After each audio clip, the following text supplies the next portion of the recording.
Hello बच्चों, नमस्कार, good evening. एक बार फिर से आप सबका स्वागत है GACA जयपुर के online platform chemistry by JB से। गुड इवनिंग बच्चों, एक बार जल्दी से जल्दी कनेक्ट हो जाइएगा, फिर शुरुआत करते हैं आज के सेशन की। गुड इवनिंग, नमस्कार नमस्कार, चलिएगा। तो दोस्तों, IR स्पेक्ट्रा की मैं बात करूं तो ध्यान दीजिएगा, आपके एग्जाम में लास्ट टाइम भी क्वेश्चन आया था, सही है। तो अगर आपने IR स्पेक्ट्रा पढ़ लिया है तो सबसे ज़्यादा हमें फोकस करना होता है, सही है ना। यहाँ पे हमें जो डाटा है, डाटा पे थोड़ा फोकस करना होता है, और डाटा को भी हमने सीक्वेंस वाइज याद किया था, सही है। उसके बाद कौन कौन से फैक्टर हैं जो स्ट्रेचिंग फ्रिक्वेंसी या वेव नंबर को अफेक्ट करते हैं, उन फैक्टर पे हमें फोकस करना है। अगर लास्ट टाइम एग्जाम की अगर मैं बात करूँ तो लास्ट टाइम एग्जाम में क्वेश्चन आया था आपका फील्ड इफेक्ट से, सही है। तो चलिएगा शुरुआत करते हैं आज के सेशन में। क्वेश्चंस हम देखेंगे, बढ़िया बढ़िया क्वेश्चन है, सारे क्वेश्चन रेफरेंस बुक के हैं, सही है। तो एक बार फटाफट करेक्ट हो जाइएगा और सेशन को शेयर कर दीजिएगा। गुड इवनिंग दोस्तों। चलिएगा तो शुरुआत करते हैं आज के सेशन की।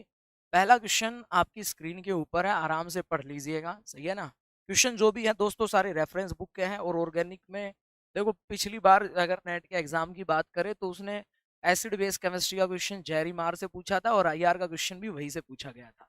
तो अच्छे से पढ़ते रहिएगा, एक एक सेशन को अच्छे से देखिएगा, जो हमारा ये 9 PM वाला चल रहा है, सही है।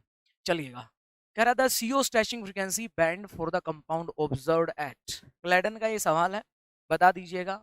इस कंपाउंड के लिए हमें CO स्ट्रेचिंग बैंड कितने पे ऑब्जर्व होंगे। अगर आपके एग्जाम की बात करें तो दोस्तों पिछली बार भी IR का क्वेश्चन आया था, और बी पार्ट में एक 2 नंबर का सवाल हर बार आता ही है।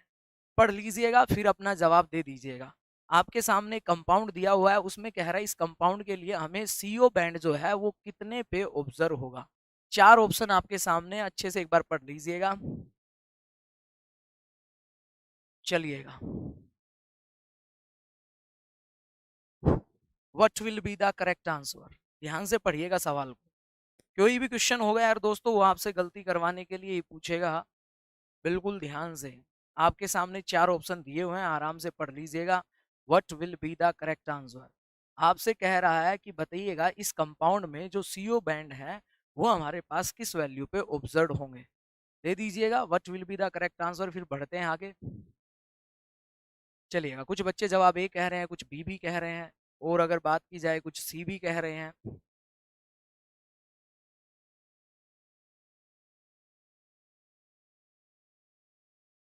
चलिएगा, बहुत बढ़िया। देखो मैक्सिमम बच्चों ने क्या किया, मैक्सिमम बच्चों ने अपना वही कॉन्सेप्ट लगाया। जिन बच्चों ने बी जो ऑप्शन दिया है ना दोस्तों, आ जाइएगा। देखो सबसे पहला हमें कंपाउंड को देखना होता है, सही है ना। सर कंपाउंड हमारा क्या है, बताओ जल्दी से। सर कंपाउंड हमारा एनहाइड्राइड दिया हुआ है। क्या दिया हुआ है, एनहाइड्राइड, सही है। और सर हमने पढ़ा था, देखो अब हमने जो पढ़ा था थोड़ा ध्यान दीजिएगा। सर हमने नॉर्मल एनहाइड्राइड पढ़ा था। अगर हमारे पास एनहाइड्राइड आ जाता है तो उस केस में सर हमारे पास 2 बैंड ऑब्जर्व होते हैं, और एक बैंड हमारा 1800 से ऊपर ऑब्जर्व होता है, और एक लगभग हमारे पास 1760 के आसपास ऑब्जर्व होता है। ये कुछ 2 प्रकार के बैंड हमें ऑब्जर्व होते हैं 1810 से 1820 के बीच में। यानी कि सवाल हमारा एनहाइड्राइड का 2 बैंड मिलेंगे हमें पक्का। लेकिन यार उसने जो ऑप्शन सेट किया ना, अब देखो ये नॉर्मल था। अब उसने क्या किया हुआ है, हमारे पास जो एनहाइड्राइड को लेके आया है वो रिंग में लेके आया है। किस में लेके आया है, रिंग में लेके आया है। और आपको पता है जैसे ही रिंग स्ट्रेन होगा तो हमारे पास जो CO स्ट्रेचिंग फ्रीक्वेंसी है वो बढ़ जाती है।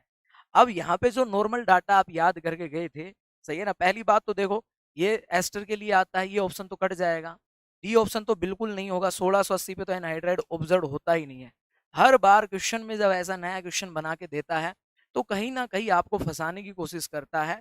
और यस, 4 मेंबर है, रिंग में स्ट्रेन होगा तो इन CO बैंड की स्ट्रेचिंग फ्रीक्वेंसी क्या होगी, बढ़ जाएगी। और वो जो वैल्यू है दोस्तों वो आपकी 1800 से ऊपर ही आएगी दोनों बैंड के लिए। पहले क्वेश्चन में यही था, इसी चीज को हमें समझना था। अगर आप नॉर्मल एनहाइड्राइड के अकॉर्डिंग चलते तो हमारे पास बी ऑप्शन होता, इसलिए यहाँ पे बी ऑप्शन गलत हो गया है दोस्तों। सही ऑप्शन हमारा है सी, सही ऑप्शन हमारा है सी, सही है। सेशन को काइंडली शेयर करते रहिएगा अपने दोस्तों के साथ। क्वेश्चन रेफरेंस आपका क्लेडन का था। जो भी क्वेश्चन मैं लेके आता हूँ ध्यान रखिएगा दोस्तों, हर सेशन में जो भी क्वेश्चन करवाता हूँ रेफरेंस बुक का ही होता है। एग्जाम में मैं आपको साथ साथ बताता हूँ, अभी चलता हूँ भाई किस किताब का सवाल था, तो पूछा जा सकता है। कर लोगे अब, बोलो भाई, समझ आया नहीं आया, क्लियर है, इट इज क्लियर और नोट। फिर आगे बढ़ते हैं, फटाफट सेशन को भी शेयर करते रहिएगा।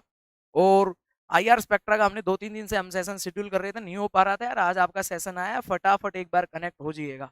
हर क्वेश्चन में मैं आपको कुछ ना कुछ नया बता के जाऊंगा, ताकि आईआर स्पेक्ट्रा से नॉर्मल डाटा आपको याद है, सारे फैक्टर याद है, सही है ना। कुछ घुमा फिरा के भी क्वेश्चन पूछे तो आप उसको कवर कर पाओ। बता दीजिएगा, पहला सवाल क्लियर है। चलिएगा दोस्तों आगे मूव करते हैं, पहले क्वेश्चन को नोट कर लीजिएगा, रेफरेंस बुक का सवाल था। अगला सवाल आपकी स्क्रीन के ऊपर है, सही है। चलिएगा अगला क्वेश्चन पढ़ लीजिएगा, क्वेश्चन नंबर सेकंड। ये क्वेश्चन आसान है, ये हो जाना चाहिए भाई, पूरा डाटा आपको लिखवाया हुआ है, कंप्लीट डाटा आपको लिखवाया हुआ है। इस क्वेश्चन को एक बार पढ़ लीजिएगा और जवाब दे दीजिएगा, what will be the correct answer.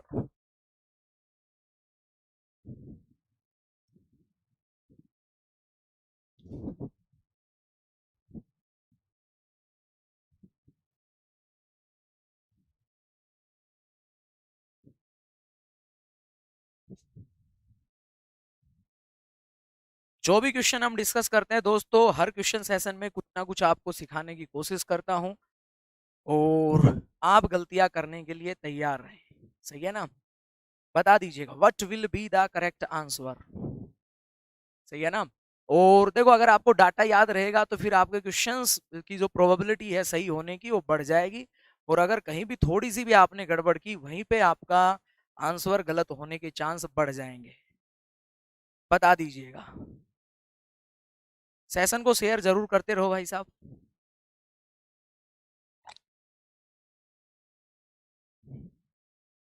और आईआर में आपको ये आपके नोट्स में भी तीनों कंपाउंड का डाटा लिखा हुआ है, तीनों कंपाउंड का डाटा आपके नोट्स में भी है। What will be the correct answer, क्या सही आंसर होगा। आपके पास एक कीटीन दिया हुआ है, ये आपका साइक्लिक कीटोन दिया हुआ है, यहाँ पे आपको साइक्लिक एस्टर जिसको हम बोलते हैं लैक्टोन, लैक्टोन दिया हुआ है। तीनों की स्ट्रेचिंग फ्रीक्वेंसी का ऑर्डर क्या आएगा। अब कुछ बच्चों ने ए ऑप्शन भी दे दिया है, कुछ बच्चों ने बी ऑप्शन भी दे दिया है, कुछ बच्चों ने सी ऑप्शन भी दे दिया है। चलिएगा तो दोस्तों आ जाइएगा, जिक्र करते हैं, थोड़ा सा कंसिडर करते हैं। वैसे अगर मैं बात करूं, ध्यान दीजिएगा, ये आपके पास कीटीन है दोस्तों, कीटीन का डाटा आपकी नोटबुक में हमने लिखा हुआ है यार, कीटीन का भी लिखा हुआ है, एलिन का भी लिखा हुआ है।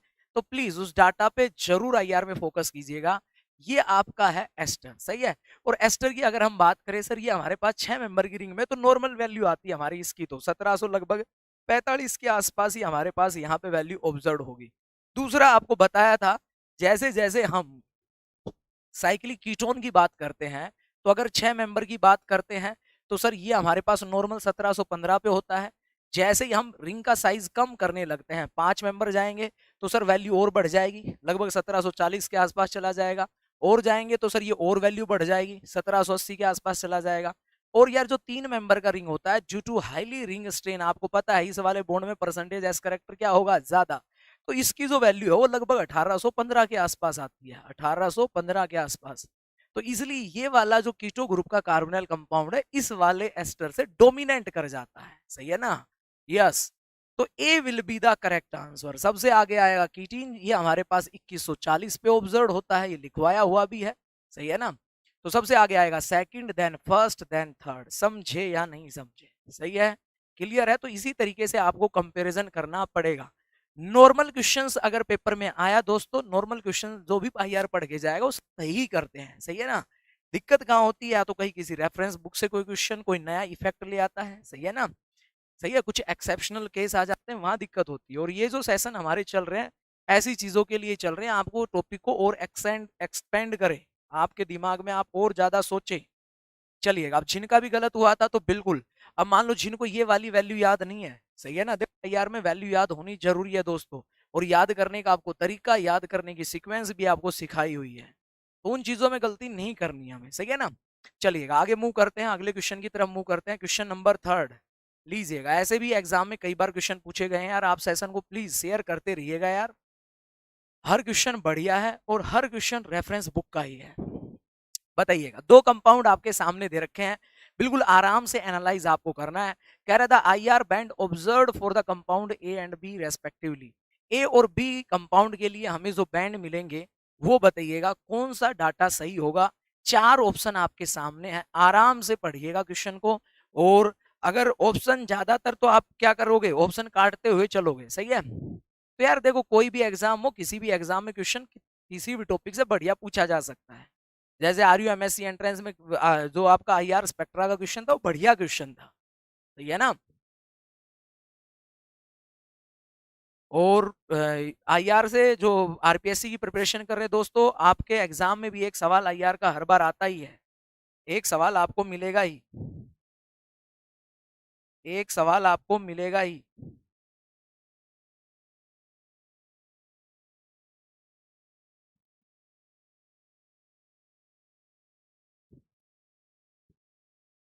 फटाफट सेशन को यार शेयर भी करते हो रहे यार, सेशन को शेयर भी करते रहो और सारे बच्चे एक बार ज्वाइन कर जाया करो यार आप। रोज हम 9 पीएम पे रेगुलरली आपकी क्लास चल ही रही है, सही है। धीरे धीरे मैंने आपको 25 टॉपिक का टारगेट बोला था, 25 टॉपिक के मैं आपको बहुत सारे क्वेश्चन भी करवाऊंगा, उसके साथ साथ और भी मैराथन सेशन लेके हम आएंगे, सही है ना। और रही बात पीवाईक्यू रिवाइज करने की, तो चिंता मत करो, पीवाईक्यू हम एक दिन पूरी फिजिकल के रिवाइज कर देंगे, एक दिन पूरी इनऑर्गेनिक के, और जो ऑर्गेनिक स्पेक्ट्रा है उसके पैरी फोटो उनके सीक्वेंस वाइज हम सारे पीवाईक्यू भी एक बार रिवाइज कर लेंगे पेपर से पहले, तो उनकी चिंता मत कीजिएगा अभी, सही है ना। वो एक बार जब हम रिवाइज करेंगे पूरे टॉपिक्स को, उनके साथ साथ पीवाईक्यू भी एक बार रिवाइज कर लेंगे। क्या सही आंसर होगा, आराम से देखिएगा, बता दीजिएगा what will be the correct answer. Yes, maximum बच्चों ने इस सवाल का सही जवाब दिया है। देखो यार, ये क्वेश्चन जो था वो क्या था सर, फैक्टर का था, ऑप्शन काटने थे। इसमें तो बस गलती होगी तो जल्दबाजी में ही होगी, वैसे भी आपको पता है। देखो यार, ये वाला एल्डिहाइड था, लेकिन ये वाला हमारे पास सर क्या हो गया, सर यहाँ पे हमारा जो डबल बॉन्ड है वो हमारा क्या आ गया, रेजोनेंस में आ गया, सही है ना। तो आपको पता है सर, नॉर्मल एल्डिहाइड जो हमें मिलता है वो लगभग 1725 के आसपास हमें एल्डिहाइड के लिए सीओ की स्ट्रेचिंग फ्रीक्वेंसी ऑब्जर्व होती है। और sir carbon, double bond carbon, ये हमारा लगभग 1650 के आसपास हमें ऑब्जर्व होता है। अब पहले वाले केस में अगर हमारे पास यहाँ रेजोनेंस होगा, तो रेजोनेंस होगा तो इस बॉन्ड की C double bond C stretching frequency ये भी कम होगी, 1650 से कम ही होगी। दूसरा सर, जो कार्बोनिल कंपाउंड है, रेजोनेंस की वजह से इस बॉन्ड में भी सिंगल बॉन्ड करेक्टर आएगा, तो इसकी सीओ स्ट्रेचिंग फ्रीक्वेंसी भी क्या होगी, कम होगी। दूसरे में अगर हम बात करें तो यहाँ पे दोनों हमारे पास आइसोलेटेड डबल बॉन्ड हो गया, यहाँ कोई रेजोनेंस नहीं हो रहा, तो इसकी वैल्यू हमारी नॉर्मल आएगी। तो आपको ऑप्शन ऐसा ही देखना था। अब पहले वाले ऑप्शन में देखो, यहाँ पे सेकंड के लिए 1750 बोल रहे हैं, नहीं भाई, एल्डिहाइड 1750 तक नहीं जाता है, एस्टर जाता है।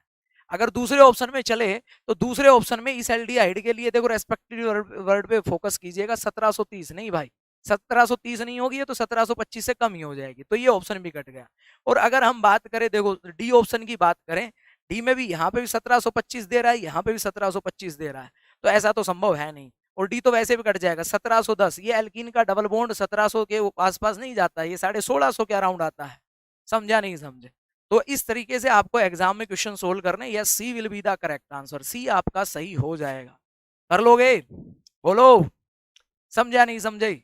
चलिएगा आगे बढ़ते हैं, क्वेश्चन नंबर 3 हो गया है। सेशन को फटाफट शेयर करते रहो यार, सब बच्चे शेयर करेंगे, सब बच्चे शेयर करेंगे यार। जिन बच्चों ने चैनल को सब्सक्राइब नहीं किया है, काइंडली सब्सक्राइब कर लीजिएगा यार।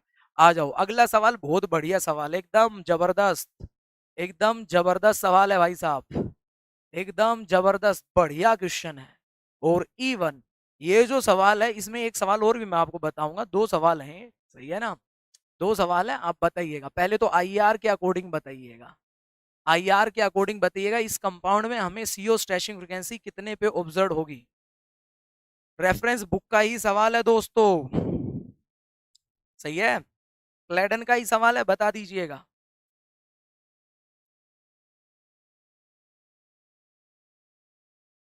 आप तैयारी कर रहे हो, कोई दिक्कत नहीं, आप अपने नोट्स जो आपको ऐप पे पढ़ाया हुआ है हर टॉपिक को, वो बिल्कुल थ्योरी आपको याद होनी चाहिए। उसके अलावा जो टेस्ट पेपर में हम नया सीख रहे हैं वो तो हम सीखते ही रहेंगे, क्योंकि इसका कोई अंत नहीं है। बताइएगा, हमें यहाँ पे सीओ बॉन्ड के लिए स्ट्रेचिंग फ्रीक्वेंसी कितने पे ऑब्जर्व होगी। अब पेपर में देखो, जब कोई नया सवाल आ भी जाएगा ना, तो आपको ऑप्शन ऐसे बना के देगा कि आप ऑप्शन काट सके, जैसे मैक्सिमम बच्चों ने ऑप्शन काट दिए, सही है। जिन बच्चों ने ऑप्शन काटे हैं, जिन्होंने जवाब दिया, वो वही है जिनको थोड़ा बहुत आईआर का डाटा याद है, वरना जिनको आईआर की पीक याद नहीं है तो उनसे नहीं हो पाएगा सवाल बन, सही है। चलिएगा, बहुत बढ़िया, मैक्सिमम बच्चों ने, चलो ऑप्शन सर ऐसे दिए कि हमने ऑप्शन काट दिए। सर जी देखो, कीटोन की बात कर रहे हैं, सही है, और हमारे पास रिंग स्ट्रेन सिस्टम दिया हुआ है। देखो यार, इतना नहीं जाएगा, सही है, ये हमें पता है हाईएस्ट हमारे पास 3 मेंबर की रिंग में कार्बोनिल कंपाउंड के लिए कीटोन के लिए स्ट्रेचिंग फ्रीक्वेंसी हमें मिलती है, ध्यान दीजिएगा, समझना। तो 1850 तक तो जाएगा नहीं सर, कम 1690, हमें पता है नॉर्मल कीटोन आता है 1715 पे, नॉर्मल आता है 1715 पे, अगर रेजोनेंस हो जाता है तो फिर जाता है 1690 पे, तो ये वाला तो कट गया भाई साहब। अब बचा कौन सा, ये, यस, ये वैल्यू 1715 से इतनी ज्यादा क्यों हुई, रिंग स्ट्रेन की वजह से हुई। किस वजह से हुई, रिंग स्ट्रेन की वजह से, सही है। एक बात और सुनना, ध्यान से समझना, जो बढ़िया सवाल है ध्यान देना, ये तो हो गया। दूसरा सवाल दोस्तों आपसे यहां पूछा जाएगा इसी एग्जाम्पल में, ध्यान दीजिएगा, आपसे फोटो केमिस्ट्री का भी क्वेश्चन पूछा जा सकता है और एकदम जबरदस्त सवाल है।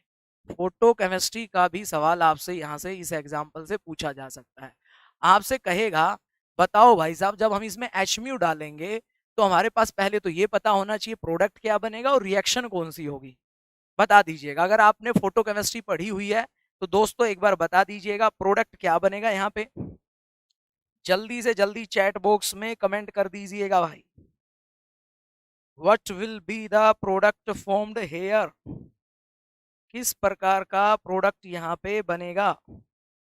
और आपको इस टाइप का जो सवाल है दोस्तों, पहले लेक्चर में, फोटो केमिस्ट्री के पहले लेक्चर में हमने ऐसे क्वेश्चन किए थे, पहले लेक्चर में ही हमने सोल्व किए थे भाई साहब। बता दीजिएगा, फटाफट बता दीजिएगा क्या होने वाला है यहाँ पे।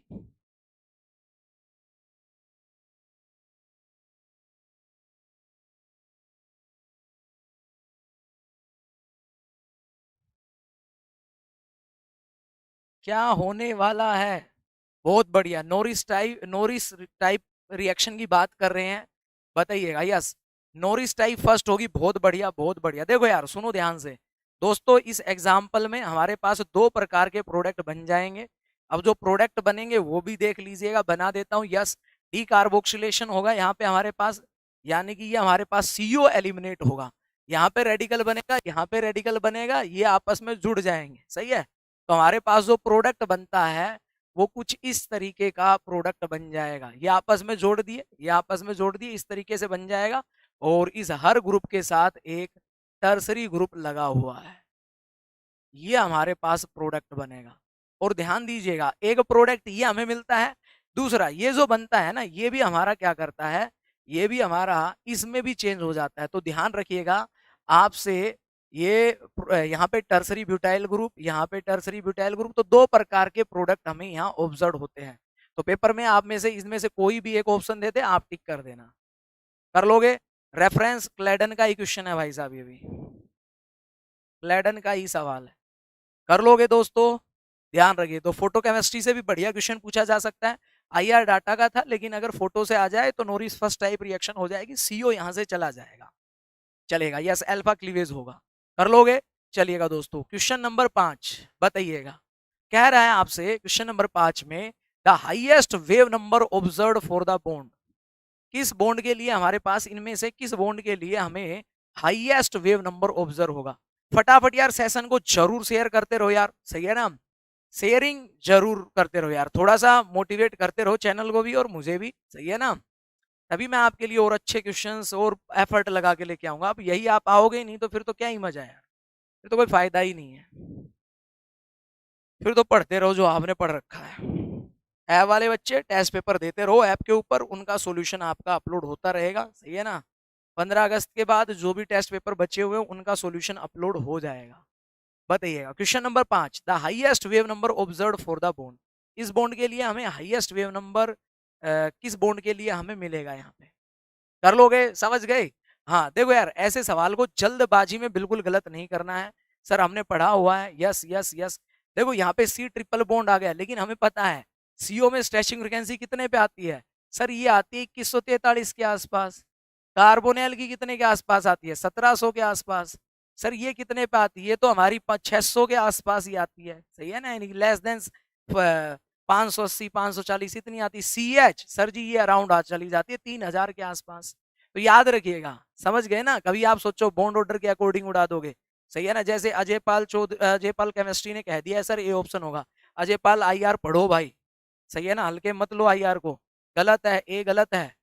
ए में तो हमारे पास किसने आती है 2143 आती है, प्लीज ए ऑप्शन तभी सीओ डाला था कि आप देखते ही बॉन्ड ऑर्डर देखते ही आप करो और फंस जाओ। तो आईआर का डाटा भी आपको याद होना चाहिए, सही है। चलिएगा आगे मूव करते हैं।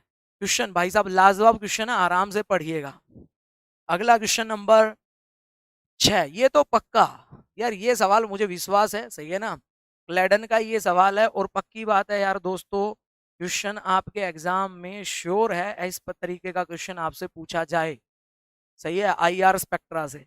क्योंकि आईआर स्पेक्ट्रा का जो क्वेश्चन बनता है ऑर्गेनिक की किताबों से ही बनता है दोस्तों, बता दीजिएगा। कह रहा था OH wave number centimetre inverse for the compound A and B respectively, what will be the correct answer. दो कंपाउंड आपके सामने दिए हुए हैं, सही है, इनमें कह रहा है ओएच स्ट्रेचिंग फ्रीक्वेंसी, इसमें यहाँ पे भी यूनिट भी लिखी हुई है सेंटीमीटर इनवर्स में, बताइएगा भाई इन कंपाउंड के लिए क्या ऑब्जर्व होगी, क्या ऑब्जर्व होगी। चार ऑप्शन आपके सामने हैं।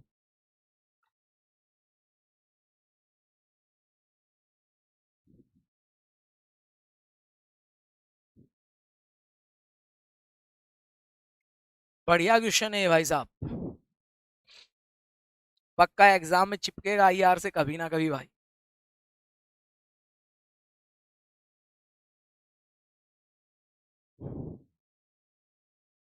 कुछ बच्चे कह रहे हैं सर ए होगा, चलिएगा और बताइएगा भाई, बताते रहो क्या होगा। चलिएगा बहुत बढ़िया, दीपांशु पाठक कह रहे हैं, सोनू कह रहे हैं यस यस यस। देखो सुनो ध्यान से, अगर हम बात करें, यस यस, देखो यार बड़ा इंपॉर्टेंट है ये आपका पैरासीटामोल ही होता है। देखो एक्चुअली होता क्या है, सुनो ध्यान से, देखो हमने पढ़ा था effect of hydrogen bonding, hydrogen bonding का इफेक्ट हमने पढ़ा था। सर हाइड्रोजन बॉन्डिंग होती है तो स्ट्रेचिंग फ्रीक्वेंसी जो है ओएच बॉन्ड की वो हमारी कम हो जाती है, और जहां हाइड्रोजन बॉन्डिंग नहीं होती वहां स्ट्रेचिंग फ्रीक्वेंसी क्या आएगी, ज्यादा। जब हम पहले कंपाउंड की बात करेंगे दोस्तों, बता देता हूं मैं यहाँ पे, देखो जो फर्स्ट कंपाउंड हमारे पास है, यहाँ पे हमारे पास इंटरमोलिकुलर हाइड्रोजन बॉन्डिंग हो जाएगी। मान लो ये OH था हमारा फर्स्ट में, यहाँ पे NH C double bond O, C double bond O M, ये हमारे पास कंपाउंड था। तो देखो यार ऐसा एक और मोलिक्यूल होगा, यहाँ पे हमारे पास दूसरा जो कंपाउंड होगा ना, सेम इसी का ही भाई, इसी का ही भाई की बात कर लेते हैं OH, यहाँ पे OH है, तो यार इसके साथ जो ये कार्बोनिल ग्रुप है ना सी डबल बॉन्ड O, ये इसके साथ ये हाइड्रोजन बॉन्डिंग में इन्वॉल्व हो जाएगा। और पहले वाले में हाइड्रोजन बॉन्डिंग होगी तो हमने पढ़ा था sir in case of alcohol OH stretching frequency जो है वो इनवर्सली प्रोपोर्शनल होती है हाइड्रोजन बॉन्डिंग के। बोलो भाई। अब दूसरा जो कंपाउंड आपको दिया है ना दोस्तों, ध्यान से सुनना, दूसरे कंपाउंड की अगर मैं बात करूं, दूसरे कंपाउंड में हमारे पास यहाँ पे कि यहाँ OH है और यहाँ पे हमें टर्सरी ब्यूटाइल ग्रुप दे रखा है। तो यार यहाँ पे अगर ये एक और कंपाउंड लेके आएंगे ना, एक और कंपाउंड लेके आएंगे, एक और कंपाउंड यहाँ लेके आएंगे सेम इसी का भाई, तो देखो यहाँ पे हमारे पास ये OH आएगा, ये इनके बीच में क्या रहेगा, स्टेरिक हिंड्रेंस रहेगा, क्योंकि सर यहाँ पे बल की ग्रुप है, इनके बीच में क्या होगा, स्टेरिक रिपल्सन, स्टेरिक रिपल्सन। उस वजह से यहाँ पे नो हाइड्रोजन बॉन्डिंग, यहाँ पे कोई हाइड्रोजन बॉन्डिंग नहीं होगी, और हाइड्रोजन बॉन्डिंग नहीं होगी तो फिर हमारे पास स्ट्रेचिंग फ्रीक्वेंसी क्या हो जाएगी, ज्यादा। सर यहाँ पे हमें लगभग मिलती है कितने पे, 3600 के आसपास, 3600 के आसपास। यहाँ हाइड्रोजन बॉन्डिंग हो गई तो कम हो जाएगी, तो इसमें हमें स्ट्रेचिंग फ्रीक्वेंसी कितने पे मिलती है, 3200 के आसपास। याद रखिएगा रेफरेंस बुक का सवाल है, पेपर में आने लायक सवाल है, और कुछ इसी तरीके से आपसे क्वेश्चन पूछा जाएगा। तो पहले वाले में हाइड्रोजन बॉन्डिंग होगी तो कम आएगी, तो कम वाला पहला ऑप्शन इसी में, या C will be the correct answer. समझे या नहीं समझे, क्वेश्चन नंबर 6 क्लियर हुआ या नहीं हुआ, कर लोगे। चलिएगा तो बिल्कुल अपने माइंड को सेट कर लीजिएगा यार, सही है ना, कोई भी टॉपिक आप पढ़ के लेके आते हो तो उसमें मैं गलतियां आपसे करवाता ही हूँ, लेकिन यार जो गलतियां आप करते हो उनको फिर हमें रिपीट नहीं करना, बस इतना सा काम आपने करना है। कर लोगे, बोलो इट इज क्लियर और नोट, सही है। इसके अलावा दोस्तों देखो स्पेक्ट्रोस्कोपी का टारगेट है, मैं ये अभी तो अलग से सेशन लेके आया हूँ, उसके बाद मैं आपको कंबाइन प्रॉब्लम ही करूंगा रेफरेंस बुक की, सही है ना। और जो बच्चे ऐप पे पढ़ रहे थे यार, उनका जो मास 16 अगस्त से हाँ 15 हाँ 16 अगस्त से मास स्पेक्ट्रा शुरू हो जाएगा, सही है ना। जो कह रहे थे सर मास एक बार फिर से बता दो, तो मास को हम एक बार फिर से पढ़ेंगे, फिर mass I R N M R और मास, इन तीनों की कंबाइन प्रॉब्लम हम सोल्व करेंगे, सही है। चलिएगा, उसमें मैं ऐसे क्वेश्चन नहीं लिख के लेके आऊंगा, उसमें मैं आपको सीधे रेफरेंस बुक के एक्सरसाइज के क्वेश्चन के पीपीटी के थ्रू ही हम करेंगे उनको, सही है। चलिएगा अगला क्वेश्चन देखो, ये बढ़िया क्वेश्चन था, ये क्वेश्चन बताइएगा यार। चलिएगा, आपसे कह रहा है arrange the following compound in increasing order of CO. CO stretching frequency के ऑर्डर में इन मॉलिक्यूल को आप अरेंज करके बताइएगा क्या ऑर्डर हमें यहाँ पे मिलने वाला है, सही है। बता दो भाई साहब, arrange the following compound in increasing order of CO. CO के इंक्रीजिंग ऑर्डर में अरेंज करके बताइएगा। सीओ के इंक्रीजिंग ऑर्डर में अरेंज करके बताइएगा।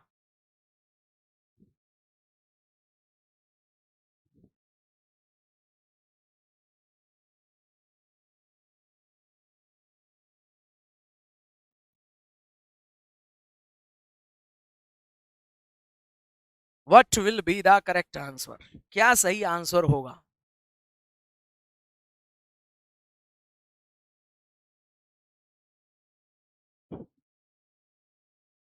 चलिएगा, मैक्सिमम बच्चे इसी पे जा रहे हैं यार। देखो अगर हम बात करें, सब बच्चे मैक्सिमम बच्चे डी भी कह रहे हैं, कुछ बी भी कह रहे हैं यार। बी कैसे कह रहे हो भाई, बी जो वाले हैं स्वादा बक्सी, बी तो होगा ही नहीं यार। बी कैसे होगा, सी की ज्यादा कैसे आएगी यार, ये तो अमाइड बन गया है ना। ये तो अमाइड बन गया यार, अमाइड की तो हमारे पास कार्बोनिल कंपाउंड से कम ही आती है। बोलो, अमाइड की तो कम ही आती है ना यार। हाँ, ज्यादातर बच्चे जाएंगे डी ऑप्शन पे, डी पे जाएंगे ज्यादातर, सही है। सुन लो ध्यान से यार, देखो कार्बोक्सिलिक एसिड की अगर हम बात करते हैं ना, देखो अगर कार्बोक्सिलिक एसिड में हमारे पास हाइड्रोजन बॉन्डिंग होती है तो सीओ स्ट्रेचिंग फ्रीक्वेंसी हमारी 1710 1715 इसके आसपास ही आती है। अगर नहीं होती है तो वैल्यू 1730 के आसपास हमें ऑब्जर्व होती है, सही है ना। कीटोन से ज्यादा होती है, सही है।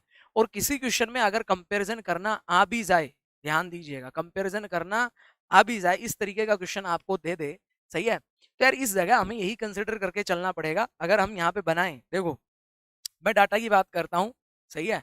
तो डाटा क्या लिखा हुआ है यार, इसके लिए हमें लगभग वैल्यू ऑब्जर्व होती है 1680 के आसपास। इसके लिए हमें ऑब्जर्व होती है 1610 के आसपास। एक क्लैडन का डाटा बता रहा हूं मैं भाई, सॉरी 1600 नहीं भाई, 1700, 1710 के आसपास। और इसमें ऑब्जर्व होती है 1720 के आसपास।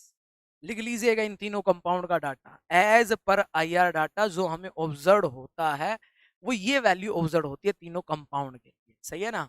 अब यहाँ फंस जाएंगे, वैसे जो जिन बच्चों ने डी ऑप्शन चूज किया वो बिल्कुल सही कॉन्सेप्ट से किया है। नॉर्मली अगर हम एसिटिक एसिड लेते हैं, अगर एसिटिक एसिड लेते हैं, एसीटोन लेते हैं, तो फिर एसीटोन डोमिनेट कर जाता है एसिटिक एसिड पे। उन्होंने ये सोच के ये जवाब दिया है।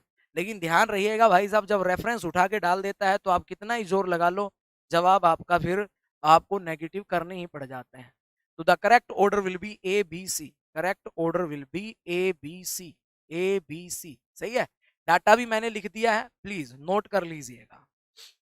चलिए अगले क्वेश्चन पे चलते हैं, क्वेश्चन नंबर 8। ये सवाल तो आसान है, इसमें आप गलती नहीं करोगे, बता दीजिएगा, ये तो बिल्कुल आसान सा क्वेश्चन है। आपके सामने कह रहा है बताइएगा the correct order of CO stretching frequency, question number 8। CO stretching frequency का ऑर्डर सही क्या होगा। ये तो करवाया हुआ भी है, आपके नोट्स में भी है, ये तो कॉन्सेप्ट से हो जाएगा। बता दीजिएगा, what will be the correct answer.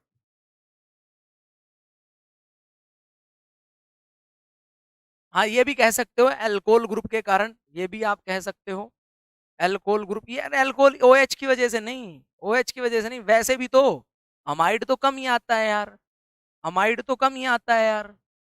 बताइएगा यहाँ पे हमारे पास सीओ स्ट्रेचिंग फ्रीक्वेंसी का ऑर्डर क्या होगा, सीओ स्ट्रेचिंग फ्रीक्वेंसी का ऑर्डर क्या होगा। What will be the correct answer, question number 8, question number 8। CO stretching frequency का ऑर्डर क्या होगा।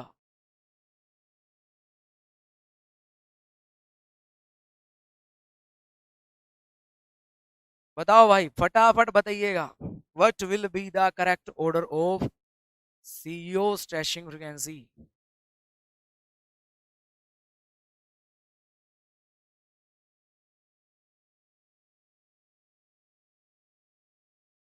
बताइएगा भाई, अब यार ये क्या कर रहे हो आप? ए सब बच्चे जवाब दे रहे हैं यार। ए किस बेसिस पे आप जवाब दे रहे हो यार? ए किस बेसिस पे जवाब दे रहे हो, मुझे ये बताओ। ए किस बेसिस पे जवाब दे रहे हो? यार आपको नहीं पता क्या? ये कौन बन गया? ये एस्टर बन गया। ये एस्टर बन गया। ये कौन है? कीटोन। ये कौन है? कीटोन। ये कौन है? अमाइड। और रिंग का साइज सेम है, तीनों में रिंग का साइज सेम है। तो फिर कौन डोमिनेट करेगा यार? एस्टर डोमिनेट करेगा। Ester ketone then amide. Ester ketone then amide, second first then third. Second first third. C option आएगा भाई, C option will be the correct answer. C will be the correct answer. एक ही बच्चे ने सही जवाब दिया है, सन्नी कुमार, या C will be the correct answer. C बनेगा सही भाई, सी चेक कर लीजिएगा, आप डाटा चेक कर लो आराम से। डाटा चेक कर लो, ये यार नॉर्मल है, ये 1715 पे आता है। 6 मेंबर की रिंग वाला तो वही आता है जो एसीटोन हमें मिलता है। ये 1735 1745 के आसपास आएगा, ये आपका 1690 के आसपास ही आएगा। बोलो, समझे या नहीं समझे? नॉर्मल था यार। 6 मेंबर, देखो जो आपने एसाइक्लिक सिस्टम बनाया है उसका जो डाटा आपने पढ़ा है, 6 मेंबर के लिए डाटा सेम ही रहता है। अब आप इसमें पता है क्या लगा, ओहो एस्टर ये प्लस एम के अकॉर्डिंग चेप दिया आपने। प्लीज ऐसी गलती नहीं करनी है। पेपर में ऐसी गलतियां हम बहुत कर देते हैं जल्दबाजी में, सही है। इन गलतियों को हमें रोकना रहना है। पेपर में हमें खरगोश भी बनना होता है, पेपर में हमें कछुआ भी बनना होता है, याद रहे, सही है। स्टोरी आपको सुनाई हुई है, जीत दोनों की होती है। तो प्लीज बिल्कुल पैसेंस के साथ, ये नहीं है कि क्वेश्चन आसान आ गया तो टूट पड़े और उड़ा दिया, गलत, सही है। अब आपने सवाल पढ़ा और सीधा ए ऑप्शन मार दिया, ऐसी चीजें हमें बहुत रुलाती है जब पेपर में हमारा सिलेक्शन एक आध नंबर से रुक जाता है। आ जाओ भाई साहब, आज के सेशन का सबसे जबरदस्त क्वेश्चन यही है, बता दीजिएगा, बता दीजिएगा क्या ऑर्डर होगा। एकदम जबरदस्त सवाल है भाई साहब, जबरदस्त। इंस्टाग्राम जी कह रहे हैं डाटा याद नहीं रहता। भाई साहब आपको एबीसीडी भी याद है, आपको दो की टेबल भी याद है, सही है ना। आपको अपना गांव का नाम, देश का नाम सब याद है, वो कैसे याद है? क्योंकि आपने उसको सुना इतनी बार है।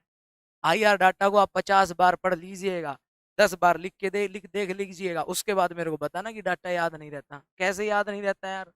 सब याद होता है, सही है ना। सब याद रहता है भाई साहब। इन्हीं 24 घंटों में बच्चे जेआरएफ करते हैं, इन्हीं 24 घंटों में बच्चे आईएएस बनते हैं। सबके पास 24 घंटे ही होते हैं और सबको याद करना ही पड़ता है। जीवन में कुछ भी बनना है केवल समझने से काम नहीं चलता, याद करने से काम चलता है। हिम्मत दिखानी पड़ेगी यार। जो चीज आपको जितना ज्यादा परेशान करती है उसको उतनी बार लिख के देख लो, और उतनी बार लिख दो कि वो आसान ना हो जाए। फिर बताना डाटा कैसे याद नहीं होता। हिम्मत तो करो यार। बताइएगा, बहुत बढ़िया सवाल है, आपसे सीएच बेंडिंग मोड पूछ रहा है यार, सीएच बेंडिंग मोड। और आई होप ये सवाल जब पेपर में आएगा तो ऑलमोस्ट लगभग बाउंसर सा ही सवाल लगेगा भाई साहब को कि ये क्या पूछ लिया, ये क्या पूछ लिया। यहाँ पे ये जो दो हाइड्रोजन है, देखो थोड़ा इफेक्ट समझो, मैं कह रहा हूँ पेपर में वो कुछ नया नया जरूर करवाता है हर बार। यहाँ पे दोनों हाइड्रोजन है, यहाँ पे दोनों हाइड्रोजन है जो सिस में है, यहाँ पे दोनों हाइड्रोजन है जो ट्रांस में है, यहाँ पे दोनों हाइड्रोजन हमारे पास जेमिनल पोजीशन में है। आपसे कह देगा एनएमआर में तो हमने खूब पढ़ा हुआ है, एनएमआर में तो हमने खूब पढ़ा हुआ है, लेकिन आपसे यहाँ पे ये कह देगा बताओ हमारे पास स्ट्रेच जो बेंडिंग मोड है, स्ट्रेचिंग भी नहीं कह रहा, बेंडिंग मोड बताओ हमारे पास यहाँ पे किसके लिए सबसे ज्यादा वैल्यू आएगी। अब बताओ भाई, पढ़ रखा है तो सही जवाब दोगे, वरना तो तुक्का ही लगाओगे। सही है, पेपर में हमें सवाल छोड़ने भी होते हैं, ये नहीं है कि मैं तो हर सवाल का जवाब दूंगा ही। सही है, कोई सवाल नहीं आता तो हमें पेपर में छोड़ना भी है, चाहे आईआर आपने कितना ही पढ़ा हो। सही है, बता दीजिएगा आज के सेशन का सबसे नया सवाल, सबसे बढ़िया सवाल यही है। और उम्मीद है आने वाले भविष्य काल में, मैं बोलता हूँ यार, कभी ना कभी जरूर पूछा जाएगा। आइएगा समझते हैं इस सवाल को। दोस्तों देखो थोड़ा ध्यान दीजिएगा, समझना एक बार। अब आज की क्लास के बाद आपको ये क्वेश्चन आप नहीं भूलोगे। देखो जब भी हमारे पास ये तीनों केस आएंगे ना तो ध्यान दीजिएगा। यहाँ पे अगर हम बेंडिंग की बात करेंगे ना, बेंडिंग का मतलब क्या होता है, इनको हम बेंड करेंगे, सही है। तो देखो यहाँ पे ट्रांस में, यहाँ पे इसके साथ आर ग्रुप बैठा हुआ है, तो यहाँ पे रिपल्सन हो गया, यहाँ में ज्यादा एनर्जी लगानी पड़ेगी बैंड करने के लिए, सी एच बेंडिंग के लिए। यहाँ पे अगर हम बात करें तो इधर हमारे पास इसके साइड में रिपल्सन नहीं है, इधर हमारे पास यहाँ पे आर ग्रुप है, तो इधर इनमें थोड़ा बहुत बेंडिंग इससे कम हो जाएगा, और इधर दोनों हाइड्रोजन के लिए बिल्कुल आसान रहेगा, सॉरी यहाँ पे मुश्किल रहेगा। तो जो ऑर्डर यहाँ पे ऑब्जर्व हुआ है, सबसे ज्यादा जो वैल्यू ऑब्जर्व हुई है उसमें हमारे पास, मैं वैल्यू भी लिख देता हूँ, सबसे ज्यादा वैल्यू भी लिख देता हूँ ताकि आप बिल्कुल आपसे कोई गलती ना हो। सही है, यहाँ पे हमें मिलता है 980 से लेके 960, यहाँ पे 850, यहाँ 750।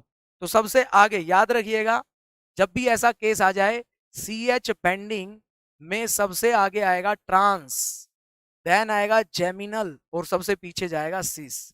टीजीसी, टीजीसी याद रखना भाई साहब, टीजीसी याद रखना।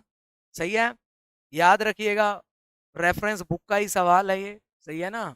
और डाटा आ भी जाए तो सबसे आगे आएगा ट्रांस, यानी कि फर्स्ट सबसे आगे, देन जेमिनल, और उसके बाद हमारे पास आएगा सीस। समझा नहीं समझे?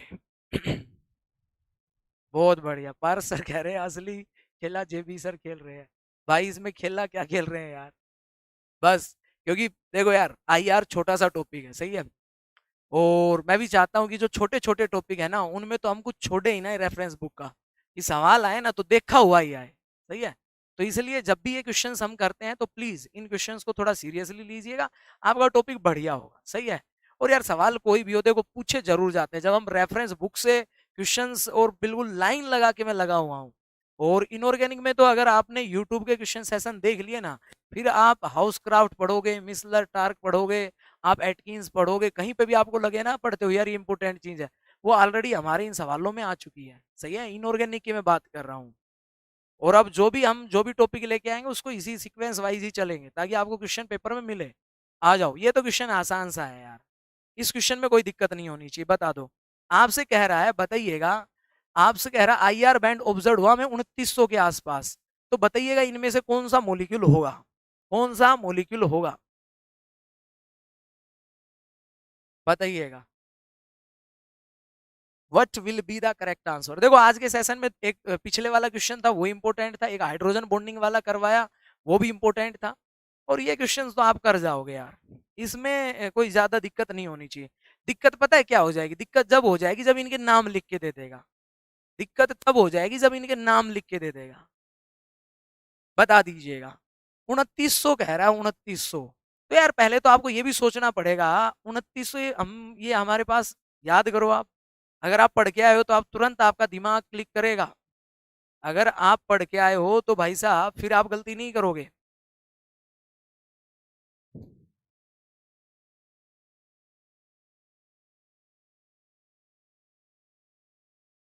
चलेगा, NM134 कह रहे हैं सर जी बहुत क्लियरिटी के साथ आता है। हाँ यार क्वेश्चन क्लियरिटी से मिलेंगे, आप चिंता मत करो, बस आप करते रहो, आप करते रहो। मेरे यूट्यूब पे जितने भी सेशन मैंने करवाए हैं अपने दोस्तों के साथ जरूर शेयर करो, सही है, शेयरिंग भी करते रहना है। सही है, और चैनल को सब्सक्राइब नहीं किया तो सब्सक्राइब भी करते रहना, इतना सा सपोर्ट दिखाओ आप बस, फिर क्वेश्चनों की आप चिंता मत करो। और आपके लिए ऐप के ऊपर भी जो यूट्यूब पे देखते हैं उनके लिए भी ऐप के ऊपर एक बढ़िया सा हम करेंगे, CSR नेट JRF के एग्जाम के लिए हम क्रैश कोर्स जल्द ही लॉन्च करेंगे एक जबरदस्त। सही है ना, और मतलब आपके लिए फ्री टाइप सा ही होगा वो, जो भी सीरियस स्टूडेंट है जो ऐप पे पढ़ते हैं, सही है ना, मतलब यूट्यूब पे पढ़ते हैं उनके लिए। यस, एक बच्चे ने जवाब दे दिया बी हो गया। यार देखो सुनो ध्यान से, क्वेश्चन की अगर हम बात करें ना तो यहाँ पे 2900 की बात कर रहा है यार। देखो अगर हम बात करते हैं नॉर्मली CH, तो सर ये तो हमारे पास 2900 से लेके 3000 या फिर 3000 से 3300 के बीच में चलता है, उसके अकॉर्डिंग तो सभी जवाब हो जाएंगे, लेकिन हमें चूज एक करना है। लेकिन सर हमने पढ़ा था, देखो कार्बोक्सिलिक एसिड का जो OH है ना ये आता है 2500-2600 के अराउंड, ध्यान दीजिएगा। ये जो है ना कार्बोक्सिलिक एसिड वाला जो OH है, ये हमारा मिलता है वहां पे। समझा नहीं समझे? कम वैल्यू हो जाती है हाइड्रोजन बॉन्डिंग की वजह से इस OH की, 2500 का आसपास। लेकिन जो एल्डिहाइड वाला है ना, एल्डिहाइड वाला, ये स्पेशल आपको लिखवाया था भाई साहब, एल्डिहाइड में 2 पीक आती हैं सर, इसके लिए तो 1725 आती है, और ये जो CH है ये हमारा 2900 पे आता है। और इवन एनएमआर में भी 4 नंबर का सवाल इससे केवल इसी डाटा से कई बार पूछा गया है। तो प्लीज याद रखिएगा, very very important. Question number 11 आ जाओ। ये सवाल भी आप अगर आईआर का डाटा आप पढ़ के आए हो तो बिल्कुल आप कर सकते हो। बताइएगा, द आईआर बैंड ऑब्जर्व, दो आईआर बैंड आपको दिए हैं। एक आईआर बैंड दिया है आपको 1250 पे और एक दिया 1050 पे। The compound will be, compound कौन सा होगा भाई साहब? 4 कंपाउंड आपके सामने लिखे हुए हैं। पहला है एल्कोहल, दूसरा है सिमेट्रिकल ईथर, तीसरा है कार्बोक्सिलिक एसिड और नंबर 4 है ester. What will be the correct answer? ये क्वेश्चन भी बढ़िया है। इस क्वेश्चन से भी मैं आपको 4 बातें बता के जाऊंगा ताकि फिर आने वाले और क्वेश्चनों में या फिर एग्जाम में आप वो 4 बातें भी याद रखो। सही है? और आपको पढ़ाया हुआ भी है यार, थोड़ा सा दिमाग लगाओ, आप इस सवाल को भी कर जाओगे। थोड़ा सा दिमाग लगाओ, आप इस सवाल को कर जाओगे भाई साहब। थोड़ा सा दिमाग लगाइएगा।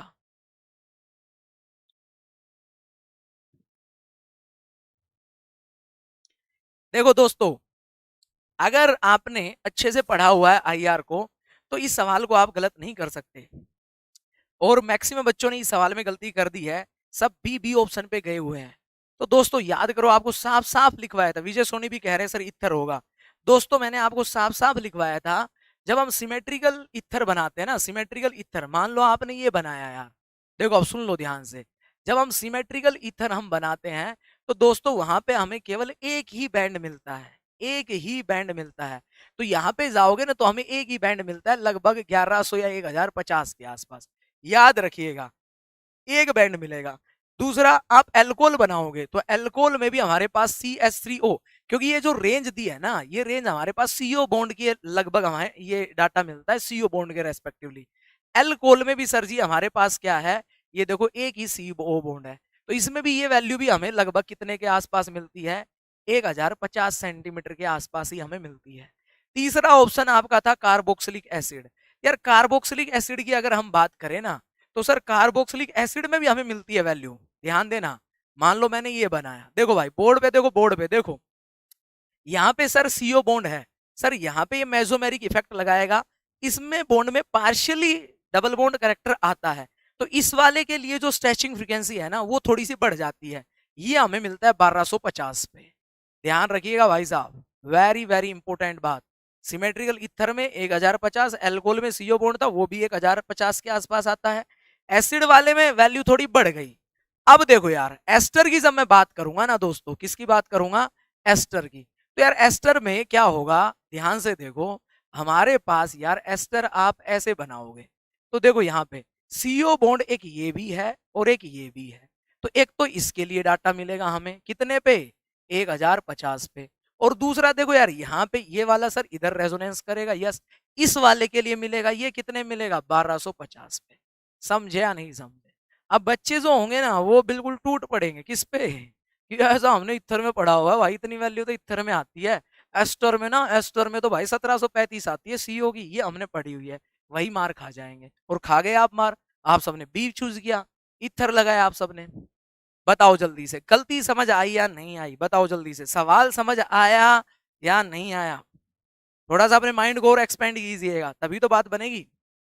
जल्दी से बताओ, क्लियर हुआ या नहीं हुआ, क्लियर हुआ या नहीं हुआ दोस्तों? फिर आगे बढ़ते हैं, फिर अगले क्वेश्चन की तरफ मूव करते हैं। कर लोगे अब ऐसा सवाल आएगा तो? हाँ सर, अगर ना एसिमेट्रिकल इथर लिख देता, एसिमेट्रिकल, एक तरफ CH3 लगा दिया एक तरफ ET, तो सर दो बैंड ऑब्जर्व होते हैं।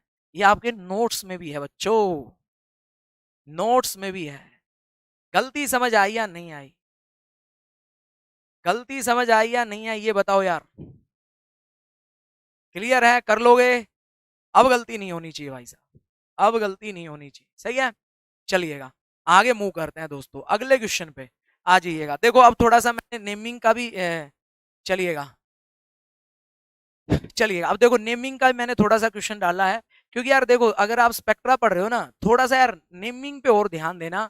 कई बार NMR में भी सवाल पूछ लेता है, एक बार गेट में भी उसने मतलब कंपाउंड का नाम लिख के दे दिया था, सही है, RPSC में वो कंपाउंड का नाम लिख के दे देता है। तो आप बताइएगा इस सवाल में कह रहा था highest CO observe for the compound, किस कंपाउंड के लिए हाईएस्ट CO ऑब्जर्व होगा?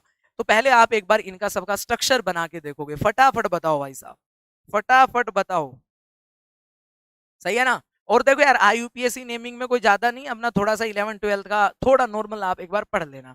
और उसमें मैं आपको बता देता हूँ, ईथर की नेमिंग आप थोड़ा सा देख लेना, एस्टर की नेमिंग आप देख लेना, जहां थोड़ा वो फंसाता है हमें पेपर में, सही है। कह रहा है the highest CO observed for the compound,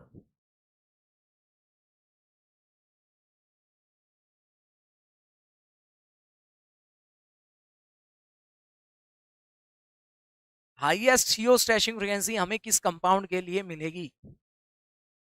तो इस क्वेश्चन से हमें ये सबक लेनी है भाई। कई बार अगर कंपाउंड का नाम भी लिख के दे देता है तो हमें थोड़ा उनको बनाने का, स्ट्रक्चर बनाने का थोड़ा आइडिया हमें होना चाहिए।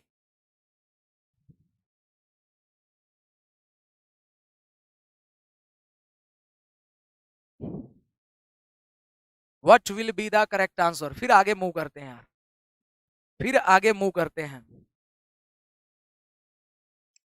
और आप सेशन को यार शेयर नहीं करते हो, ये बिल्कुल गलत बात है यार, प्लीज शेयर किया करो यार, सही है ना। शेयर किया करो यार, और बच्चों आएंगे। पहली बात तो ऐप वाले बच्चे ही नहीं आते, सबसे बड़ी तो दिक्कत यही है ना। जो ऐप पे पढ़ रहे हैं वही टाइम नहीं निकालते, पता नहीं कितना कुछ ऐप पे पढ़ रहे हैं, कितनी उनकी बिजी लाइफ चल रही है, पता नहीं पेपर देना भी है या नहीं देना, मेरे को तो ये समझ नहीं आता। लेकिन जो बच्चे आते हैं इन सेशंस में लाइव, पक्का आप चिंता मत करो, आपको हेल्प मिलेगी पेपर में। पता नहीं कौन सा सवाल आ जाए, कौन सी इन सेशन की बात वहां क्लिक कर जाए, सही है ना। इस सेशन की कई बार होता है, कई बार होता है, सही है।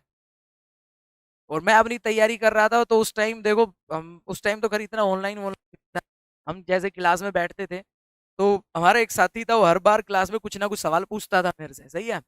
और हम जब उस टाइम तैयारी कर रहे थे, तो उस टाइम हमारे सवाल आया था कि एसिडिटी, एसिडिटी और बोरोन, बोरोन हाइड्राइड, बोरोन के हाइड्राइड पढ़ते हैं ना, उनकी एसिडिटी का हम ओएमसी में पढ़ते हैं, मेन ग्रुप में पढ़ते हैं, एसिडिटी का ऑर्डर क्या होगा। तो वैसे उसने पूछ लिया, 3 कंपाउंड देके एसिडिटी किसकी ज्यादा होगा। तो उसने ये बात कही मुझे कि याद रख, सवाल आ जाए जितने बोरोन एटम ज्यादा एसिडिटी उतनी ज्यादा। और देखो अब पेपर में भी सवाल आ गया 4 नंबर का। अब वो बात मेरे को एग्जाम में याद आ गई भाई, अरे यार ये तो इतना आसान सा सवाल था, जिसमें 2015 के पेपर में आया था सवाल 4 नंबर का, जिसमें बोरोन ज्यादा उसकी एसिडिटी ज्यादा, 4 नंबर मिल गए। तो होता है ऐसा कई बार, कौन सी बात आपको याद आ जाए। चलिएगा, आ जाओ। अब देखो यहाँ पे सुनो ध्यान से, two pentanone, two pentanone, two pentanone की अगर हम बात करें, तो टू पेंटेनोन बनाओगे यार, सबने बताया पेंटेन।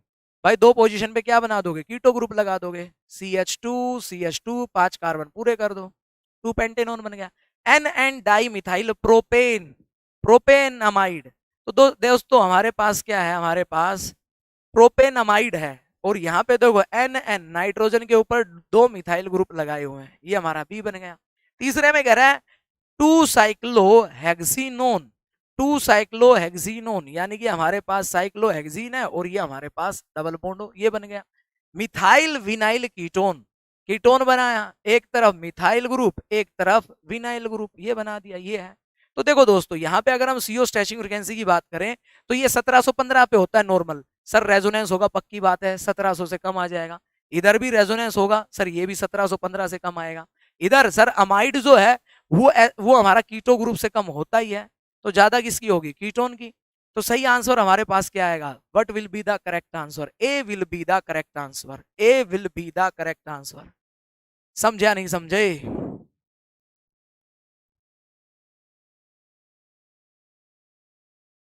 क्लियर हुआ या नहीं हुआ, कर लोगे।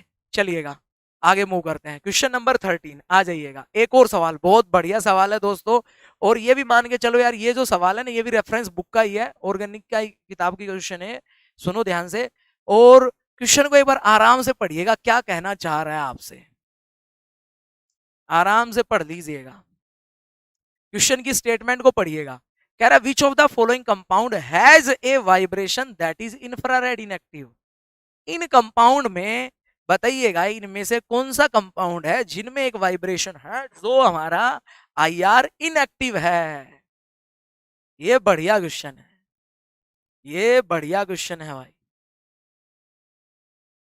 प्रदीप कह रहे हैं सर नेटवर्क में आज प्रॉब्लम आ रही है। कोई बात नहीं प्रदीप भाई, बाद में देख लेना अगर दिक्कत हो रही है तो।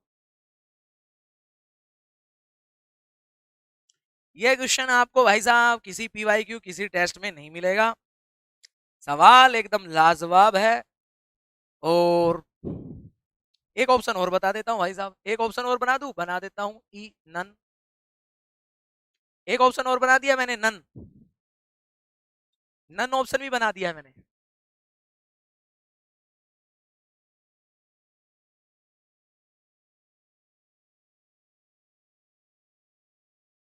Which of the following compound has a vibration that is IR inactive?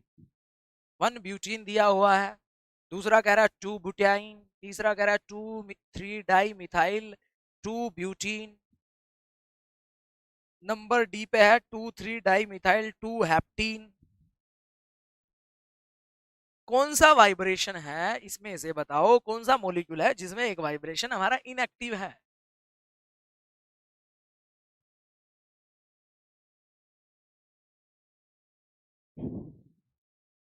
देखो दोस्तों, सवाल आपका बेशक गलत हो जाए, लेकिन सवाल के बाद जो आपको कॉन्सेप्ट बताता हूं उस कॉन्सेप्ट पे फोकस किया करो ताकि आपसे गलती ना हो। अब जवाब ए भी आ गया है, जवाब बी भी आ गया है, सी भी आ गया है, डी भी आ गया है। दो जवाब बचे हैं दोस्तों, वो और बता दो, ए भी बता दो, ई भी बता दो। ए भी बता दो, ई भी बता दो। सुनो ध्यान से, देखो यार समझना एक बार, वेरी वेरी इंपोर्टेंट। अब सुनो, देखो देखो देखो बच्चों, अगर हम बात करें, सही है, आपसे ये कहता which of the following compound is I R inactive, तो सर हम ये कहते हैं वो मॉलिक्यूल जिनके पास डायनेमिक डायपोल मोमेंट 0 होता है तो वो आई आर इनएक्टिव होते हैं। सही है, जिनका जिनके पास डायनेमिक डायपोल मोमेंट होता है, यानी कि टाइम के साथ जिनका डायपोल मोमेंट चेंज होता है या फिर वाइब्रेशन के साथ जिनका डायपोल मोमेंट चेंज होता है, वो हमारे पास एक्टिव होते हैं। और सर हमने सिलेक्शन रूल में ये पढ़ा हुआ है, for a molecule to be vibrational active, हमारे पास होमो डाइएटॉमिक मॉलिक्यूल को छोड़ के दुनिया के सारे मॉलिक्यूल आईआर एक्टिव होते हैं। Yes, A B C D molecule IR spectra चारों शो करेंगे। लेकिन खास बात सवाल में समझने की ये थी, आपसे ये नहीं कह रहा कि आईआर एक्टिव कौन सा है, आपसे कह रहा है which of the following compound, इनमें से बताइएगा कौन सा कंपाउंड है उसके पास हैज ए वाइब्रेशन, उसके पास एक वाइब्रेशनल मोड ऐसा है जो आईआर इनएक्टिव है। ये बात आपसे कह रहा है। तो यार दोस्तों, आपको वही कंपाउंड देखना पड़ेगा, वही स्ट्रेचिंग मोड, आपको वो कंपाउंड देखना पड़ेगा जिसमें डायनेमिक डाइपोल मोमेंट भी कहीं ना कहीं पे 0 हो रहा हो। तो दोस्तों अगर मैं बात करूं, यहाँ पे थोड़ा ग्रुप थ्योरीज का भी कॉन्सेप्ट लग जाता है। यहाँ पे देखो वन ब्यूटीन आपको दिया हुआ है, तो यार वन ब्यूटीन आप बनाओगे, कार्बन डबल बॉन्ड कार्बन, देखो वन ब्यूटीन वन पोजीशन पे आपने डबल बॉन्ड लगा दिया है, सही है, तो फिर हमारे पास क्या बन जाएगा, यहाँ पे अगर बनाएंगे सर CH2CH3, ये हमारा बना है वन ब्यूटीन, ये बना है वन ब्यूटीन, सही है। तो देखो यार वन ब्यूटीन तो हमारे पास कोई भी इसमें मोड आपका ऐसा नहीं होगा जिसमें आपका during the vibrational motion dynamic dipole moment आपका 0 हो, सही है ना। तो इसके तो सारे मोड हमारे पास क्या होंगे, आईआर एक्टिव होंगे। दूसरा जो कंपाउंड है वो आपका है one butyne, sorry two butyne, तो दो पोजीशन पे आप ब्यूटाइन लगाओगे तो आपको पता है CH3CH3। दोस्तों ये मॉलिक्यूल आपका हो गया है सिमेट्रिक, सही है ना।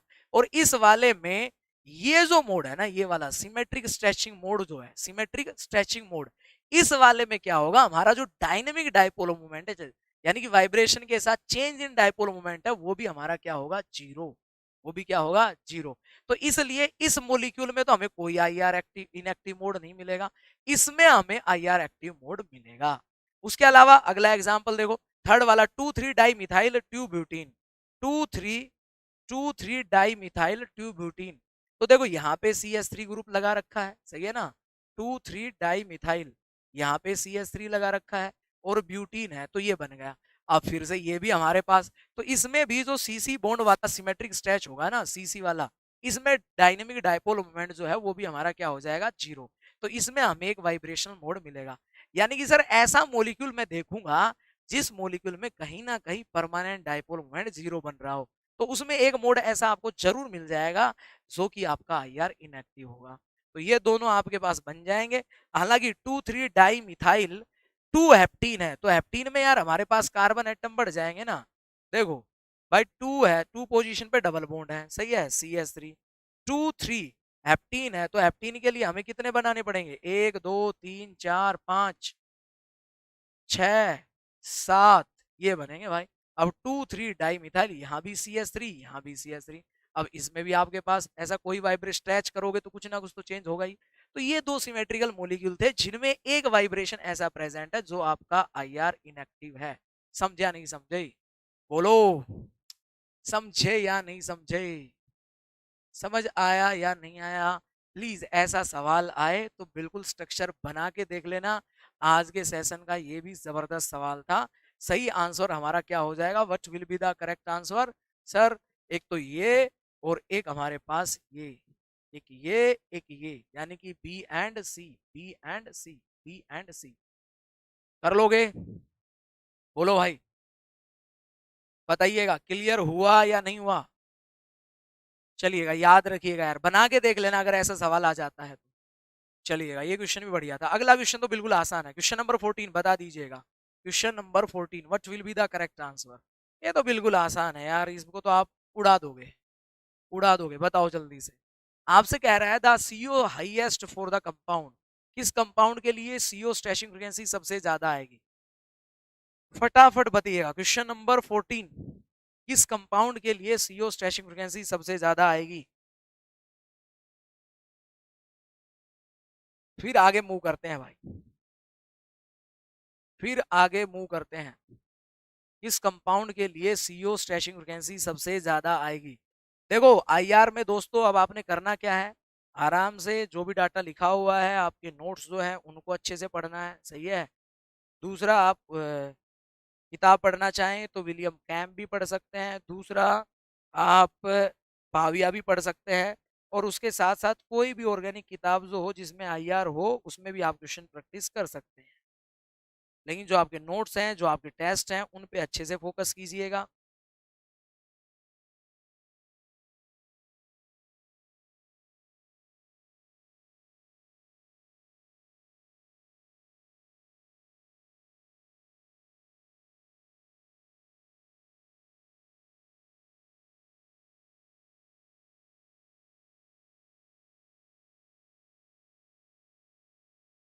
कर लोगे, यस। देखो अब इसमें भी बच्चे कह रहे हैं sir B B B B B कैसे होगा भाई, बी नहीं होगा, बी नहीं होगा, D will be the correct answer, D होगा यार। क्या कर रहे हो आप, बी कैसे किया आपने, यही तो कहता हूं आपको पेपर में फंसाएगा, आपको पेपर में फंसाएगा, आपको बिल्कुल लालच नहीं लेके आना है दिमाग में यार। देखो इधर देखो, ये कौन सा ग्रुप है, कीटोन ग्रुप है। ये कौन सा है, कीटोन है। ये कौन सा है, ये इधर देखो, इधर हमारे पास सर ये एस्टर वाला, ये क्या है, एस्टर वाला, सही है। तो यहाँ पे आपसे कह रहा है बताओ हाईएस्ट स्ट्रेचिंग फ्रीक्वेंसी किसके लिए आएगी। तो आपको पता है यार, देखो ये रहा ना एस्टर, ये रहा एस्टर। और ऊपर से सर एस्टर नॉर्मली कितना आता है, सर नॉर्मली एस्टर आता है 1735 के आसपास, 35 के आसपास। ऊपर से सर इसका ये कार्बोनिल ग्रुप इधर किस में चला गया, रेजोनेंस में। तो इसकी वैल्यू नहीं बढ़ जाएगी क्या, डी आएगा, डी आएगा। अरे पी केमिस्ट्री साहब, सवादा बख्शी, ऐसे गलती मत करना, ऐसे गलती मत करना भाई, वरना तो गड़बड़ काम हो जाएगा, सही है ना। समझे या नहीं समझे, गलती समझ आई या नहीं आई। अब आपको क्या लगा, ओहो सर NO2 ग्रुप है, NO2 ग्रुप तो पक्की बात है ये इससे इलेक्ट्रॉन विड्रॉइंग इफेक्ट लगाएगा, तो इसकी स्ट्रेचिंग फ्रीक्वेंसी हमारे पास। अच्छा एक गड़बड़ हो गई यार, रुक जाओ यार रुक जाओ, आप आपके अकॉर्डिंग सही जवाब दे रहे थे, यस यस यस। हाँ अरे भाई, अरे सवाल बनाने में गड़बड़ हो गई।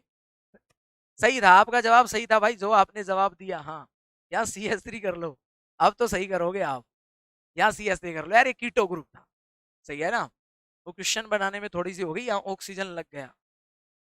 चलिएगा, सही था जो आपने दिया, वो बिल्कुल सही जवाब था, सही है ना। अब करेक्ट कर लीजिएगा यार, यहाँ ऑक्सीजन नहीं था, क्वेश्चन में करेक्शन कर लीजिएगा, यहाँ ऑक्सीजन नहीं था, सही है। तो क्वेश्चन बस आपको फंसाने के लिए था, सही है, ऑक्सीजन नहीं लगा के देगा। तो पहले पहचान जाना, ये हमारा क्या बन जाएगा, ये हमारा बन जाएगा सर जी कीटो, और ये बन गया एस्टर। तो एस्टर की ज्यादा ही आती है, बेशक NO2 यहाँ इलेक्ट्रॉन विड्रॉइंग लगा दो। समझा नहीं समझे, बोलो, समझ आया नहीं आया? कर लोगे? बोलो क्लियर है? चलिएगा, बहुत बढ़िया। प्रकाश भाई तेरा जवाब सही था। जिन बच्चों ने बी जवाब दिया था बिल्कुल सही था। बस क्वेश्चन में थोड़ा सा ये मिस प्रिंटिंग थी, इसको आप करेक्ट कर लीजिएगा। तो क्वेश्चन को आराम से पढ़ना, कभी भी ऐसे जल्दबाजी मत करना। तो दोस्तों आज के सेशन को अगर मैं कंक्लूड करूं तो ध्यान से सुनना, जितना भी आईआर स्पेक्ट्रा आपने पढ़ा है उसमें दो तीन बातें आप ऐड करेंगे। एक तो इस सवाल से रिलेटेड आप ऐड करेंगे, ऐसा सवाल पूछा जाए बताओ इनमें से किस मॉलिक्यूल में वाइब्रेशन, कोई ऐसा वाइब्रेशन है जो इनएक्टिव है, तो प्लीज उसका कॉन्सेप्ट मैंने आपको बताया। दूसरा नेमिंग दे दे यार, नेमिंग दे दे, उसके अकॉर्डिंग भी आपको क्वेश्चन करना है, सही है। ए और डी में कंपैरिजन करें, ए और डी में कंपैरिजन की बात कर रहे हैं यार, ए और डी की कंपैरिजन। हाँ तो यार ए में डी ज्यादा आएगा भाई, डी ज्यादा आएगा विजय, डी ज्यादा आएगा भाई, डी ज्यादा आएगा। इधर तो ये रेजोनेंस में आ जाएगा, इधर तो कम हो जाएगा, ये तो कम हो जाएगा विजय। ये तो हमने रेजोनेंस का इफेक्ट पढ़ा हुआ है एस्टर वाले में, जहां उसमें आईआर में पढ़ा हुआ है, सेम एग्जांपल, दोनों एग्जांपल है। ये अगर इधर रेजोनेंस में चला गया तो इसमें डबल बॉन्ड करेक्टर ज्यादा हो जाएगा, ये इसके साथ रेजोनेंस में आएगा तो इसके डबल बॉन्ड करेक्टर को कम करेगा।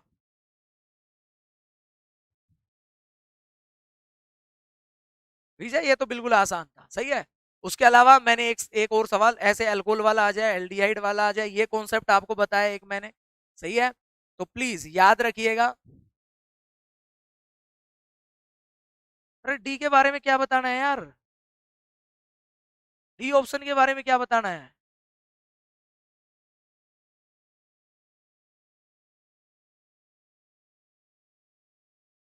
अरे डी में तो रेजोनेंस होगा ना, ये इधर होगा तो वैल्यू बढ़ेगी, सी होगी। इफेक्ट ऑफ रेजोनेंस आपने नहीं पढ़ा हुआ एस्टर में यार, बढ़ती है वैल्यू भाई। देखो जिनको डी में दिक्कत आ रही है यार, सिंपल देखो, ये आपका एस्टर है, ये हमारा हो गया नॉर्मल एस्टर, CH2 CH3। अगर आपने डबल बॉन्ड इधर लगा दिया एस्टर के इस साइड में लगा दिया तो हमारे पास वैल्यू क्या होगी, कम हो जाएगी। ये आपके यार नोटबुक में भी ये सवाल हमने किया हुआ है। ये CH3 है, इधर हमने इस ऑक्सीजन के साइड में, अब बताओ 1 2 3 CO, ये सब नोटबुक में है यार। CO स्ट्रेचिंग फ्रीक्वेंसी किसकी ज्यादा आएगी? सर सबसे ज्यादा हमारे पास इसकी आएगी, पहले वाले की, क्योंकि डबल बॉन्ड अब इधर रेजोनेंस में चला गया, फर्स्ट की। देन हमारे पास नॉर्मल सेकंड की, इधर हमारी और कम हो जाएगी क्योंकि ये भी रेजोनेंस में इसके डबल बॉन्ड को कम करेगा। ये बन जाएगा यार। अब क्लियर है विजय? समझे नहीं समझे? अब तो क्लियर हो गया होगा विजय भाई। तो चलिएगा, उसके अलावा यार मैंने ये जो डाटा लिखवाया है सिस वाला, ये बिल्कुल इंपॉर्टेंट है। Question number 9 very very important, लिख लीजिएगा भाई। इसका तो आप स्क्रीनशॉट ले लीजिएगा, पूछा जा सकता है। उसके अलावा एक क्वेश्चन ये तो बिल्कुल आसान था, ये वाला हाइड्रोजन बॉन्डिंग वाला, वेरी वेरी इंपॉर्टेंट, क्लैडन रेफरेंस इस क्वेश्चन का है, सही है। चलिएगा, तो और ये आपका हो ही गया, फोटो का भी हो गया, यूवी का भी हो गया, सही है। तो दोस्तों इसके साथ ही आज के सेशन को समाप्त करते हैं, सही है ना। अच्छे से आप पढ़ के आइएगा, जो भी मैं अगला सेशन लेके आऊं आपको बता दिया जाएगा, सही है। और जिन बच्चों ने ऐप को डाउनलोड नहीं किया है, ऐप डाउनलोड कर लीजिएगा, केमिस्ट्री बाय जेबी सर, सही है। ऑन दिस इंडिपेंडेंट डे आपके लिए कुछ बेहतरीन हम लेके आने वाले हैं ऐप के ऊपर भी बच्चों, जो यूट्यूब पे हमें फॉलो करते हैं, जो रेगुलरली फॉलो करते हैं उनके लिए भी, सही है। तो प्लीज ऐप डाउनलोड कर लीजिएगा आप, सही है। और उसके साथ साथ अच्छे से आप मेहनत करते रहो, जितने भी यूट्यूब पे क्वेश्चन के सेशन है उनको अच्छे से आप टॉपिक पढ़ के, मान लो आपने कोऑर्डिनेशन स्पेक्ट्रा पढ़ा तो कोऑर्डिनेशन स्पेक्ट्रा का भी सेशन है, आपने ओएमसी के कैटलिस्ट पढ़े तो ओएमसी कैटलिस्ट का भी सेशन है, सही है। आप तो बस सर्च कीजिएगा, सही है। आपने मेन ग्रुप पढ़ा, मेन ग्रुप का भी सेशन है। इनऑर्गेनिक के 2 3 मैराथन सेशन है, उनको देखिएगा। कोऑर्डिनेशन केमिस्ट्री, सही है। ईएसआर स्पेक्ट्रा का अभी सेशन लेके आया था, ओएमसी रिएक्शन का सेशन लेके आया था। तो उन क्वेश्चनों को आप अच्छे से लगाइएगा, सही है। और उसके साथ साथ एक पूरा सप्ताह आने वाला, यानी कि जो हमारा 15 अगस्त के बाद जो हम सेशन लेके आएंगे यूट्यूब पे, एक पूरा सप्ताह फिजिकल केमिस्ट्री का, मतलब जबरदस्त बिंदास सेशन होगा। उसमें एक दिन ऐसा होगा जिसमें हम पूरे पीवाईक्यू, पूरे फिजिकल के 2011 से अभी तक 21 तक के सारे पीवाईक्यू रिवाइज करेंगे क्वेश्चंस की फॉर्म में फटाफट, ताकि आप पूरे फिजिकल को तब तक आप रिवाइज करके रखिएगा। उससे पहले कल मैं आपको मिलूंगा एक और टॉपिक के साथ, सही है। दूसरा दोस्तों, अपने दोस्तों के साथ इस प्लेटफॉर्म के बारे में जरूर शेयर कीजिएगा। चैनल को सब्सक्राइब नहीं किया है तो सब्सक्राइब कर लीजिएगा। मैं फिर मिलता हूं कल 9 बजे एक और टॉपिक के साथ, सही है। आज सेशन हमारा आईआर का था, सही है। तो कल यूवी का सेशन हो जाएगा, सही है। आज यूवी के क्वेश्चन में नहीं लेके आ पाया, सही है, कल लेके आऊंगा यूवी का क्वेश्चन बढ़िया बढ़िया। तो अब आप क्या करोगे, आईआर को फिर से अच्छे से पढ़ोगे, जितना भी आपने पढ़ा हुआ है, जहां जहां आपने गलती की, और यूवी को पूरा अच्छे से पढ़ के आएंगे, सही है। कल धूम मचाएंगे यूवी में, छोटा सा टॉपिक है, सही है। उसके साथ साथ आप अपना और जो टॉपिक घर पे रिवाइज करते हो वो करते रहिएगा, सही है। थैंक यू सो मच, मेहनत करते रहिएगा, पढ़ाई जारी रखिएगा। थैंक यू सो मच दोस्तों।